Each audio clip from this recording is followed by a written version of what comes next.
مسواک لے کر کے آگے بڑھے تھے، مصلی لے کر کے آگے بڑھے تھے، داڑھیاں بڑھا کر کے آگے بڑھے تھے، ٹوپی اور امامہ کے ساتھ آگے بڑھے تھے، لمبے لمبے جبے پہن کر کے آگے بڑھے تھے، اور نماز کے نام پہ دھوکہ دے رہے تھے، داڑھی دکھا کر کے دھوکہ دے رہے تھے، تسمیہ دکھا کر کے دھوکہ دے رہے تھے۔ مگر معاملہ یہ ہے کہ جو ان سے قریب ہوتا چلا گیا، عشق رسول اس کے دلوں سے نکلتا چلا گیا۔ کوئی نبی کو اپنی طرح کہتا ہوا نظر آیا، کوئی نبی کو پیٹھ کے پیچھے کی خبر نہیں یہ کہتا ہوا نظر آیا، کوئی یہ کہتا ہوا کہ نبی کا خیال نماز میں آ جائے تو نماز نہیں ہوگی، گائے بیل گدھے کا خیال آ جائے تو نماز ہو جائے گی، مگر وہ اپنے آپ کو نماز پڑھ رہا ہے، نماز پہ فخر ہے اسے۔ کوئی یہ کہتا ہے کہ امتی بظاہر نبی سے بڑھ سکتا ہے عبادت و ریاضت میں، عمل میں بظاہر امتی نبی سے بڑھ سکتا ہے، معاذ اللہ۔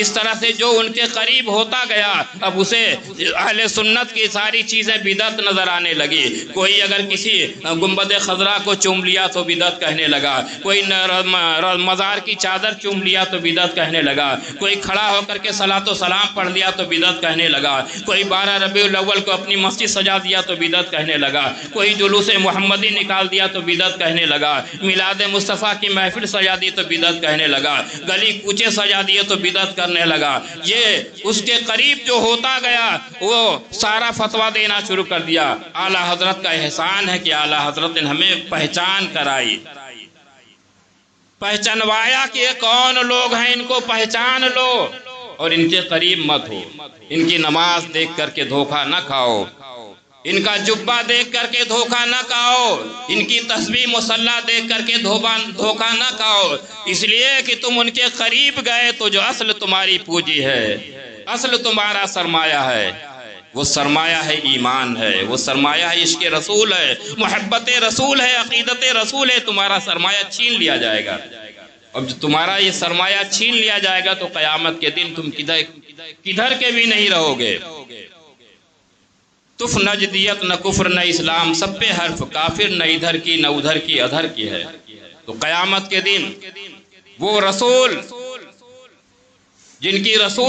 جس رسول کی ہمیں شفاعت نصیب ہوگی، جن کی شفاعت سے ہمارے گناہ بخشے جائیں گے، جس رسول کی شفاعت سے ہم پل صراط سے گزریں گے، رضا پل سے اب وجد کرتے گزریے، رضا پل سے اب وجد کرتے گزریے کہ ہے رب سلم صدائے محبت۔ جس رسول کے ہاتھوں سے ہمیں جام کوثر ملے گا جب ہماری زبانیں لٹک رہی ہوگی پیاس کی شدت سے، ظاہر سی بات ہے کہ جب اس رسول کو اپنی طرح سمجھو گے تو جام کوثر ملے گا۔ کیسے ملے گا؟ اس رسول کو اپنی طرح سمجھو گے تو پل صراط سے کیسے گزرو گے؟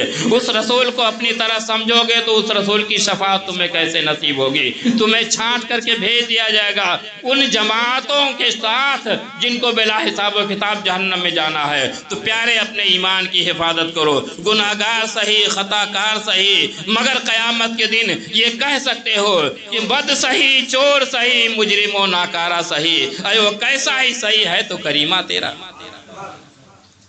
یا رسول اللہ ہم گناہگار ضرور ہیں، خطا کار ضرور ہیں، سیاہکار ضرور ہیں، لیکن ہم آپ کے ہیں، اس لیے ہماری جو نسبت آپ سے ہے اس نسبت کی لاج رکھ لیجئے، اسی نسبت کی بنیاد پہ یا رسول اللہ ہماری شفاعت فرما دیجئے۔ تو انشاءاللہ تبارک و تعالیٰ آپ نے اپنا ایمان بچا لیا تو انشاءاللہ بیڑا پار ہو جائے گا۔ تو 25 صفر 25ویں شب یعنی جمعرات کو بعد نماز عشاء انشاءاللہ تبارک و تعالیٰ اس محفل اس مسجد میں عرس اعلیٰ حضرت کی تقریب منائی جائے گی، اور آپ حضرات سے گزارش ہے کہ اس میں شرکت فرمائیں اور ثواب دارین سے مالا مال ہوں۔ سنت پڑھ دیں۔ السلام علیکم۔